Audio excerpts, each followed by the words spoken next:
Pokemon Go Fest 2024 is right around the corner with Sendai happening next week, which is May 30th to June 2nd. Following that is Madrid, New York City, and then the global event. This is going to be the first video going over the first Go Fest, and subsequently there will be ones going over the other ones as well. But right now the focus is on Sendai, Japan, because that is coming up very soon. So kicking things off here, I'm going to switch to our next source. So as you can see, I do have the Sendai website up currently right now. We're going to be breaking this stuff down, going over what your targets should be, what the new shinies are, what the in-person exclusives are, all that fun stuff. So like I said, this is happening from May 30th to June 2nd, 2024. And this is the first of the 2024 Go Fest celebrations. So we have Heat Rotom. This is going to be in the snapshots for every single in-person Go Fest. We have these Eevees. These are also in-person exclusive, and they are at each one, New York City, Sendai, and Madrid. These are not in the global event. Then we have Shiny Emolga making its debut here. This will be available in the global one, but that's coming way later.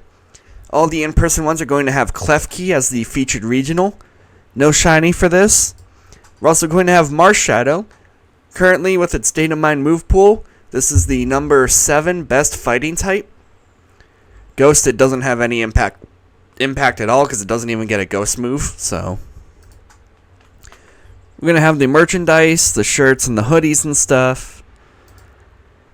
We're going to have Shiny Zergatry debuting here in Sendai. Madrid will get Pheromosa, New York City will get Buzzwole, and then these will all be available again at the global event. This is only for ticket holders, so while you will be able to remote raid these from anywhere, you will not get the shiny chance for this guy until the global if you do not have a Sendai ticket. And then we're getting the Necrozma and the Fusions. Go check out my Fusion Guide video for that if you want more details on that. Now let's get into the spawn breakdown. What are some of the things that you should be targeting for PvP, PvE, boosted shiny raids, regionals, all that fun stuff.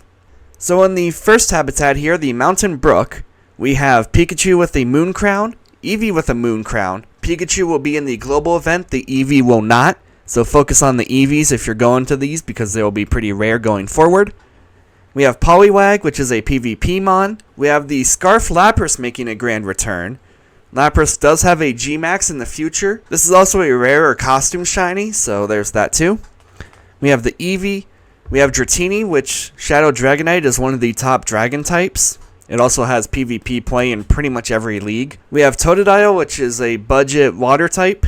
Basculin and Boost Stripe, which is a regional. Unlike the Hisuian form, these cannot be shiny yet, but if you need this, because they are region dependent, then there you go. Tyrunt, which is a decent rock type thanks to Meteor Beam. Carbink, which is a huge grab for PvP. Dewpider, which Araquanid is a PvP mon. Then for the Sky Arena, we have Pidgey, Pikachu, and Eevee with the Sun Crown. Farfetch Cantonian, which is a regional for this area. Meditite, which does have a Mega. Emolga, which is the new shiny for this event. POW Style Oricorio, which is a regional not found in this area. And then we have Noibat, which is a very budget dragon in flying. Nothing too crazy in this habitat. Pidgey has a Mega. Meditite has a Mega. Eevee for Eevee Candy, we don't know if the Eevees are going to be able to evolve yet. The Pikachu does not. Moving on to the Star Parade, we have the Pikachu and Eevee again. We have Staryu, which is a boosted Stardust Pokemon. So if you're trying to get some Stardust, then target that. Lunatone, which is a regional. Both Frillish, which are PvP relevant mons. Same for Joltik with Galvantula. Pancham, which is normally only in 12Ks. So if you need that, then here you go. You can get some base form Furfrou in case you travel. I'll put it up on the screen which one they get. So you will be able to form change it into that trim as well. Amora, which is a budget rock type, not very good in ice. Sensu style Oricorio falls into the same category as the other Oricorio. Then we have Janemolo, which will not be a shiny until the global event. Moving on to Lake Garden, we have Pikachu and Eevee. Meryl, which is a PvP mon. Sunkern if you need Johto for the Shaman quest. You have Lotad, which is limited PvP. Roselia, which is a Roserade's a decent poison and grass attacker. You have Solrock. Pampor, which is a regional. Petalil if you still need that. Fomantis and Orange Flower Flabebe. This is in every in-person GoFest.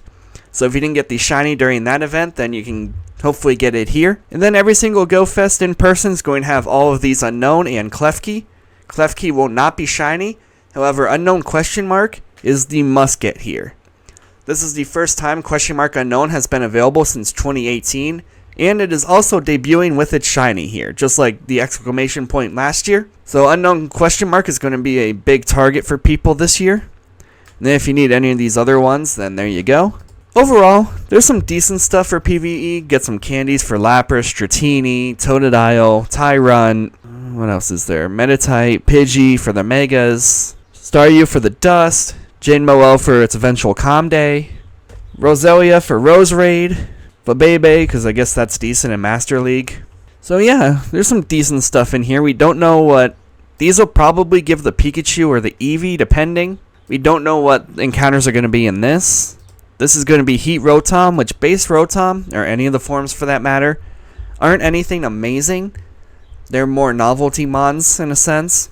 The only Rotom we technically can get shiny right now anyway is the base form, so we'll see on that. And then for the raids, we have Necrozma, Guzzlord, Kartana, Zergatry, and Nihilego. All of these can be shiny. You need Necrozma for the fusions. Again, go check out my fusion guide. Guzzlord will fall into Great League via trading. It's decent in that. Kartana is the best grass type in the game. Zergatry is one of the best electric types in the game. And Nihilego is a pretty good rock and poison, but more so poison attacker. So these three are PvE targets. This one is a PvE target for the fusion. Duskmane Necrozma is the #1 steel type, beating Shadow Metagross. And then if you PvP, maybe you can get some Great League Guzzlord from trading. There isn't a ton. This is more of a mixed GoFest for PvE and PvP Pokemon. Chirim does technically give a Stardust boost because it's an evolution. It gives 300. Staryu gives about 700. That's not with Star Piece and Weather Boost, so definitely target these if you're grinding for Stardust. This is, like I said, Lapras with the Scarf's a rare costume, so there might be people looking for that. Tyrunt's a good rock type. Carbink for PvP. Dewpider for PvP. Dratini for both. Totodile for both. Poliwag for PvP. PvE for the Mega. PvE for the Mega. Brand new shiny. Get this for some trims to trade back to locals if you're not from the area. Novelty shiny, rare shiny. Get these for a hundo for Calm Day prep. Overall, like I said, this is pretty much a so-so GoFest. It's kind of half and half. There's targets for every kind of play style, but really your focus should be trying just to get a good Zergatry, a good Necrozma for Duskmane Sol...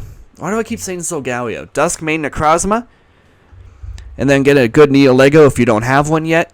Same for Kartana. So yeah, we don't know if there's going to be any Calm Day moves for stuff. We don't know what these other and more spawns are going to be. We don't know what the eggs are yet. We don't know what the research is yet. Marshadow is, like I said, the #7 best fighting type. And then Dawn Wings Necrozma is the #2 ghost type. Shadow or Mega Gengar beats it. So that's pretty much the extent of what you want to target here. So yeah, if you think I missed anything or I didn't mention anything, put all that down in the comments. If you've been here before and you know some good food and whatnot, drop all that down in the comments too.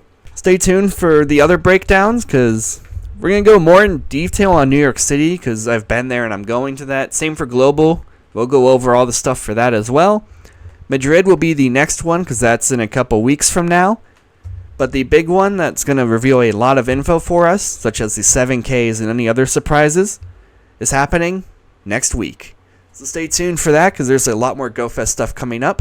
Thank you guys for watching, and I will see you next time for the Madrid Breakdown.